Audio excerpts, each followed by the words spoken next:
Facial paralysis is a side effect of many health issues, and it can linger long after the initial cause.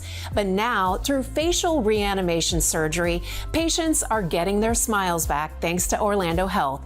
Joining us now to discuss is Dr. Jurij Kiefer from the Orlando Health Aesthetic and Reconstructive Surgery Institute. Thanks for being here. Thanks for having me. A lot of people probably know about facial paralysis after a stroke or from Bell's palsy.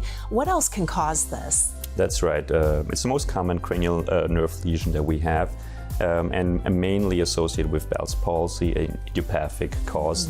But it can also be due to a traumatic injury or a cancer-related treatment, or even due to the cancer itself. The facial nerve travels through the back of our skull into our parotid gland, and therefore is exposed to different cancers within the skull of the base as well as on the parotid gland itself. You are actually one of a handful of people in this country who specialize in something called facial reanimation surgery.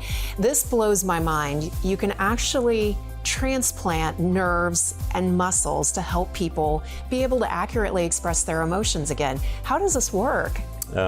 Nowadays, we are fortunate to have all kinds of tools that help us to identify small nerves and reconnect them. In most cases, we can give the existing muscles a new motor, meaning a new nerve, which we borrow from other parts of their body, from the other side of their face, or from other cranial nerves. By doing this, we can, in most cases, reinnervate the existing muscles. If, however, they come later because they never heard of it or never heard of the options there are out there to treat facial palsy, we can, as you mentioned, transplant muscles from basically the thigh to the mid-face to enable the patient to smile again or to be able to blink their eye again. You're just doing such incredible work and changing lives out there. I'm sure you have some success stories that just really touch your heart.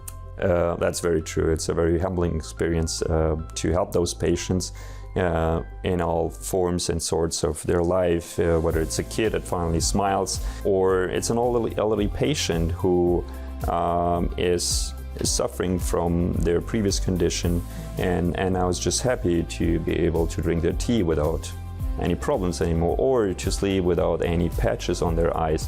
The stories are numerous, and I'm very grateful that we can now offer this service line at Orlando Health. It's another reason to choose well with Orlando Health.